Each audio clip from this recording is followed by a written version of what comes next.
Assalamualaikum warahmatullahi wabarakatuh. Selamat siang, salam sejahtera, Om Swastiastu, Namo Buddhaya, salam kebajikan. Kalau tadi tuh Bu Yuke pakai apa Bu? Sampurasun ya? Jawabannya rampes. Jadi kalau di Jawa Barat kan Sampurasun, rampes. Kalau di tempat saya Pak, di Kalimantan, Adil Katalino Bacuramin Kak Saruga Basengat Kak Jubata. Ya, makasih. Alhamdulillah, pertama-tama kita panjatkan terlebih dahulu puji dan syukur kita kepada Allah Subhanahu wa taala karena sampai hari ini kita semua masih diberikan nikmat sehat oleh Allah Subhanahu wa taala. Dan juga tak lupa salawat dan salam kita haturkan kepada junjungan kita Nabi besar Muhammad SAW. Yang terhormat tentunya hadir bersama-sama dengan saya Pak Wakil Menteri Pak Helvi Muraza. Yang terhormat ini harus diberikan aplaus ini Kepala Badan Gizi Nasional Pak Dadan. Yang terhormat mewakili Pak Gubernur, Ibu Yuke, Kepala Dinas Koperasi dan UMKM. Yang terhormat ini Bapak Aing. Apa itu? Kalau Bapak Aing itu kan Kang Dedi, Bapak Aing Jawa Barat, Kang Dedi. Kalau ini Bapak Aing Kabupaten Bandung, Kang Dadang. Tepuk tangan dulu Pak buat Pak Bupati. Memang paten orang-orang Jawa Barat ini. Gubernurnya pakai begini, Pak Bupatinya pakai topi dikit, asik. Nah, pokoknya top lah nih buat kepala-kepala daerah se-Jawa Barat lah. Tepuk tangan lah dulu sekali lagi. Yang terhormat Wakil Ketua DPRD Kabupaten Bandung, Bapak Tony Wijaya. Yang terhormat tentunya Deputi Usaha Mikro, Pak Riza Damanik. Yang terhormat hadir bersama-sama dengan saya staf ahli Pak Julius. Yang terhormat staf khusus saya ada dua nih, Pak Sauki dan Bu Yana. Yang terhormat ini yang paling spesial nih, Ketua Yayasan Al-Kasyaf Bapak Profesor Kiai Haji Giovanni Tarega PhD, tepuk tangan dulu sekali lagi. Dan makasih Pak Kiai, tadi saya disebut Haji. Semoga itu doa buat saya. Ya mudah-mudahan lah Pak, insya Allah. Saya belum haji Pak. Tapi insya Allah dengan Bapak tadi masukin haji, saya jadi naik nanti. Yang terhormat tentunya dari BPJS, terima kasih banyak atas supportnya. Dan tentunya ini bagus untuk kolaborasi kita bersama. Dari Bank Jawa Barat, terima kasih banyak. Dari Bank BRI, terima kasih. Dan mana lagi tadi? Mohon maaf, saya tidak bisa sebutkan satu persatu. Dan Kemenkes, dari Biomark, dan tentunya Forkompimda Provinsi Jawa Barat dan Kabupaten Bandung, serta seluruh pengusaha-pengusaha UMKM yang hadir di sini, dan juga untuk anak-anak santri di pesantren Al-Kasyaf ini. Tepuk tangan yang meriah buat semuanya. Pertama saya harus luruskan dulu, saya ini memang kalau setiap ke Jawa Barat, orang selalu menganggap saya ini orang Jawa Barat Pak. Karena nama saya ini Maman Abdurrahman. Tapi nggak apa-apa juga kalau memang saya mau dianggap jadi seperti orang Jawa Barat. Ya mudah-mudahan saya ada peluang untuk jadi kompetitornya Kang Dedi jadi gubernur Jawa Barat. Saya ini, Kang Dedi ini sahabat saya. Jadi sahabat saya, senior saya.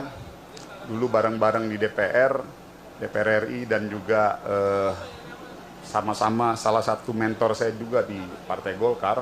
Sekarang di Indonesia Raya, di partainya Pak Helvi. Saya ini asli, saya ini Kalimantan Barat Bu. Jadi ada barat-baratnya lah gitu. Makanya hati-hati Kang Dedi. Jadi enggak, saya tuh nama bapak saya itu Abdurrahman Pak. Jadi Abdurrahman itu memang nama rata-rata kami orang-orang Kalimantan memang namanya Abdurrahman. Nah, waktu kecil bapak saya itu dipanggil Maman. Jadi mungkin malas mikir kali orang tua saya ini almarhum, ya dikasihlah nama Maman Abdurrahman, gitulah kurang lebih. Jadi saya ya kalau mau disambung-sambungin nggak tahu ya, tapi intinya saya ada barat-baratnya lah. Jadi karena saya dari Kalimantan Barat. Sekali lagi terima kasih banyak.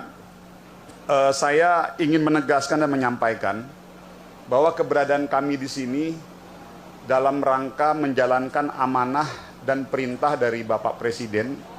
Saya dan Pak Dadan dan Pak Helvi ini adalah pembantunya Presiden. Program makan bergizi gratis ini adalah salah satu program utama beliau, yang dimana kami sebagai pembantu beliau wajib memastikan agar program ini bisa terlaksana dan berjalan dengan baik. Artinya keberadaan kami Kementerian UMKM dalam konteks keterlibatan kami di dalam program makan bergizi ini adalah spirit dan semangatnya mensupport, mendukung penuh Pak Dadan. Nah, ini tepuk tangan dulu nih buat Kepala Badan Gizi ini. Karena kalau saya support Pak Dadan, insya Allah kerja saya makin ringan. Soalnya semakin banyak dan semakin baik terrealisasi, semakin bertambahnya SPPBG ini di beberapa titik di seluruh Indonesia, keterlibatan UMKM akan semakin baik dan akan semakin banyak dan semakin tumbuh. Maka dari itu kami mengambil satu diksi, yaitu perluasan. Artinya kami sadar sekali bahwa apa yang sudah dilakukan oleh Pak Dadan bersama-sama dengan Bupati, bersama-sama dengan Pemprov, Pak Gubernur, bersama-sama dengan pihak-pihak tokoh-tokoh masyarakat di daerah, pesantren, kami sadar sekali bahwa sudah banyak keterlibatan UMKM dan partisipasi di dalam program tersebut. Namun dengan kehadiran kami dalam acara hari ini sebagai momentum simbolisasi peresmian MOU kami dengan Badan Gizi dalam konteks untuk memperluas lebih luas lagi keterlibatan UMKM di seluruh Indonesia di dalam program ini. Karena kami sadar sekali bahwa berdasarkan catatan kami ada kurang lebih sekitar 57 juta usaha mikro kecil menengah di seluruh Indonesia, dan Jawa Barat adalah salah satu terbesar. Tadi juga sudah disampaikan oleh Bu Yuke sebagai Kepala Dinas UMKM di Provinsi Jawa Barat. Artinya semakin banyak keterlibatan UMKM berarti semakin positif program ini, walaupun kami sadar sekali dan kami sudah menyadari dan mengetahui dan melihat evaluasi catatan bahwa program makan bergizi ini memiliki efek ekonomi yang sangat luar biasa di daerah. Kenapa? Karena multiplier efeknya. Jadi keterlibatan semua pihak yang ikut dalam rantai pasok atau rantai supply dalam program makan bergizi ini luar biasa sekali. Dan bahkan kita tambahkan lagi, ini memang menjadi salah satu pembahasan kami di kementerian, bahwa pemanfaatan sampah-sampah ini juga kita mau betul-betul bisa punya kemanfaatan secara ekonomi untuk masyarakat dan untuk si pemilik SPPG di daerahnya masing-masing. Dan alhamdulillah kita berikan tepuk tangan dulu, pesantren Al-Kasyaf menjadi salah satu pionirnya di Jawa Barat. Tadi saya banyak diskusi dengan Pak Profesor Giovanni ini, Pak Profesor Kiai Haji Giovanni. Luar biasa jam terbang beliau, pengalamannya tadi, foto-fotonya juga, wah ganteng-ganteng. Saya bilang, ini kalau saya sering-sering kesini minder saya nih. Fotonya beliau tuh tampan. Oh ya, Pak Tinton, mohon maaf, dan dari kepolisian dan dari Angkatan Darat, terima kasih. Tadi kami di awal juga banyak disupport juga oleh pihak TNI dan kepolisian dalam acara ini. Bapak Ibu, UMKM memiliki posisi yang sangat strategis dalam mendukung program MBG yang merupakan program prioritas nasional dalam mewujudkan generasi Indonesia yang sehat dan unggul. Dalam konteks ini keterlibatan UMKM terjadi di 3 titik utama, yaitu sisi hulu sebagai pemasok bahan baku dengan potensi kurang lebih sekitar 29 juta UMKM sektor pangan, yaitu petani, nelayan, peternak, dan pekebun. Artinya di sektor hulu kurang lebih ada sekitar 29 jutaan yang kita bisa optimalisasikan. Dari sisi dapur, yang kedua adalah di dapurnya sebagai penyedia jasa boga atau dapur SPPG dengan lebih dari 30.000 UMKM jasa boga berdasarkan data yang kita miliki. Yang ketiga, sisi hilir sebagai pengusaha pengolah limbah makanan termasuk budidaya maggot dan kompos yang tadi juga sudah sempat dijelaskan oleh Pak Dadan, melibatkan lebih dari 30.000 UMKM pengelola limbah. Kementerian UMKM berkomitmen penuh dalam mendukung Astacita-nya Pak Presiden Pak Prabowo Subianto, termasuk di dalamnya program MBG. Sebagai bagian dari strategi mencetak generasi emas menuju Indonesia Emas tahun 2045.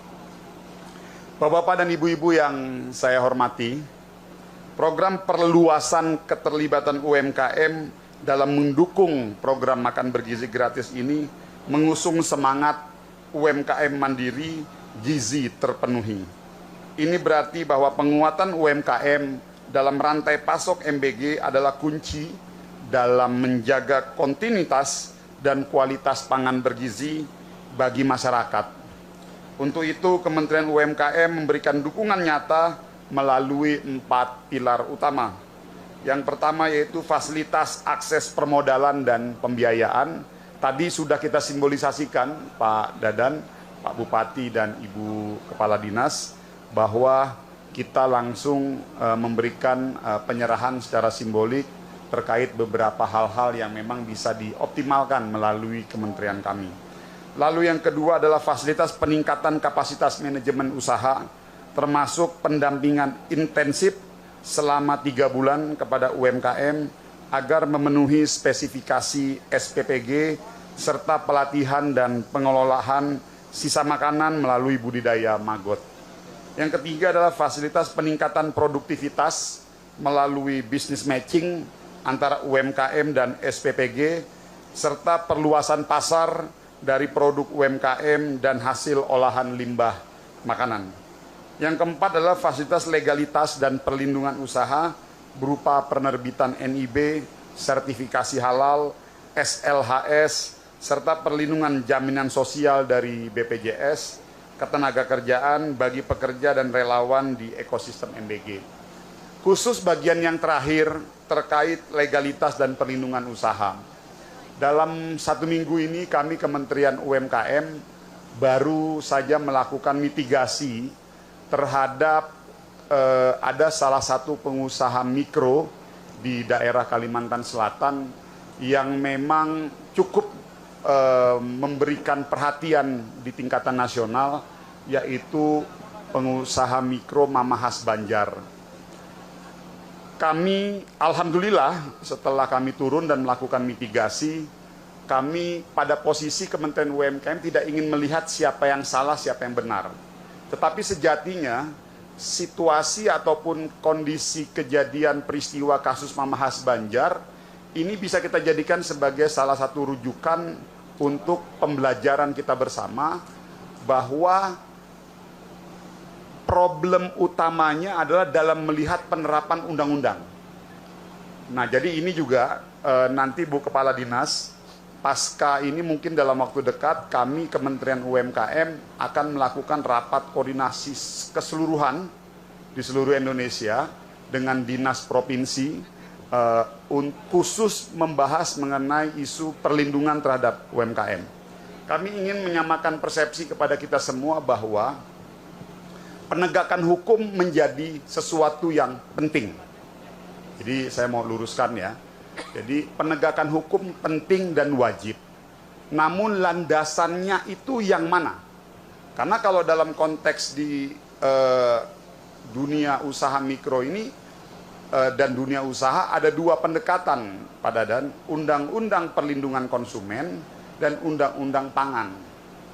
Nah, dalam konteks usaha mikro, berdasarkan evaluasi kami, kita ingin mendorong dan memang sebagian besar selama ini menggunakan Undang-Undang Pangan sebagai rujukan dalam penegakan hukum terhadap penggiat-penggiat usaha mikro di seluruh Indonesia. Kenapa undang-undang pangan? Karena ada semangat pembinaan di situ. Jadi ultimum remedium. Kalau undang-undang pangan, kita menjadikan tindak pidana menjadi pilihan terakhir dalam proses penegakan hukum. Artinya lebih mengedepankan pembinaan daripada hanya sekedar penindakan hukum, yaitu ultimum remedium. Maka dari itu momentum kasus Mama Has Banjar ini bisa kita jadikan sebagai salah satu momentum untuk kita, Kementerian UMKM, Dinas Provinsi, Dinas Kabupaten UMKM, agar bisa lebih proaktif dan akseleratif serta optimal dalam melakukan pelayanan dan perlindungan terhadap usaha-usaha mikro di daerah kita masing-masing. Bapak-bapak dan ibu-ibu yang saya hormati, kami mengajak seluruh pemangku kepentingan untuk terus memperkuat kolaborasi dalam mendampingi UMKM sejak fase peluncuran program hingga berjalannya pendampingan intensif selama 3 bulan. Tujuannya adalah agar UMKM mendapatkan peningkatan pendapatan, memperoleh kontrak, pemesanan berkelanjutan, dan mampu menjaga kualitas serta kuantitas produk secara konsisten. Dalam kesempatan hari ini, tadi saya nih mohon izin, saya ini juga salah satu tugasnya ingin membantu Pak Dadan. Tadi ada penyampaian Pak Dadan bagus sekali, yaitu terkait pemerataan serta keadilan ekonomi terhadap para mereka-mereka pengusaha mikro, pengusaha kecil menengah yang terlibat di SPPG ini. Apa itu pemerataan ekonomi dan pemerataan keadilan sosial? Bahwa ada kebijakan yang telah dibuat oleh Badan Gizi Nasional terkait keuntungan, margin keuntungan. Jadi margin keuntungan ini dibuat dengan membuat skala jumlah mahasiswanya ya Pak Dadan. Artinya sekarang jumlah mahasiswa yang ditanganin per satu SPPG rata-rata 2.000-an sampai 3.000-an ya. Sorry, 3.000 sampai 4.000. Ada pertanyaan, kenapa tidak dibuat 5.000? Kenapa tidak dibuat 6.000? Semangatnya adalah pemerataan dan keadilan sosial dalam konteks ekonomi kerakyatan. Itu dulu. Jadi saya mau tambahkan tadi untuk pada apa yang disampaikan oleh Pak Dadan. Jadi jangan sampai nanti dianggap diputar-putar lagi di situ. Tapi semangatnya Pak Dadan ini bagus karena beliau berpikir kalau 4-5 ribu dipul dalam satu ini kan kurang ada pemerataan lah dengan wilayah-wilayah lain. Nah maka dari itu kan ada spirit pemerataan keadilan ekonomi di seluruh daerah, makanya jumlah siswa yang ditanganin per SPPBG itu dibuat maksimal di angka 4.000-an. Jadi range-nya 3.000 sampai 4.000-an. Jadi spiritnya tadi itu, pemerataan keadilan ekonomi di masyarakat dan di daerah. Nah, sebagai bentuk apresiasi, sekali lagi saya mengucapkan selamat kepada Pondok Pesantren Yatim dan Duafa Al-Kasyaf atas label SPPG Rumah UMKM-nya yang didapatkan karena telah memberdayakan ekonomi masyarakat sekitar dan UMKM lokal dalam menjalankan program makan bergizi gratis ini. Dan kebetulan memang inilah kelebihannya kalau Kepala Badan Gizi Nasional ini profesor, doktor, dan dosen di IPB. Jadi beliau ini mahasiswa, mantan-mantan mahasiswanya udah di mana-mana. Pas juga kebetulan pernah jadi mahasiswanya Pak Dadan. Jadi emang udah pas ini Kepala Badan Gizi Nasional ini dipegang oleh Pak Dadan ini. Karena banyak sekali alumni-alumni IPB dan mungkin universitas-universitas lainnya yang bergerak di sektor pertanian dan peternakan yang memang sudah familiar dengan Pak Dadan. Dengan mengucapkan Bismillahirrahmanirrahim, perluasan keterlibatan UMKM dalam program makan bergizi gratis secara resmi saya luncurkan. Semoga upaya ini menjadi langkah awal yang kokoh untuk mewujudkan kesejahteraan yang adil, inklusif, dan sesuai dengan nilai-nilai Islam dan ekonomi kerakyatan, sehingga benar-benar menjadi rahmatan lil alamin bagi seluruh alam. Wabillahi taufik wal hidayah. Wassalamualaikum warahmatullahi wabarakatuh. Selamat siang, salam sejahtera, Om Swastiastu, Namo Buddhaya, salam kebajikan. Sampurasun. Rampes. Adil Katalino Bacuramin Kak Saruga, Basengat Kak Jubata.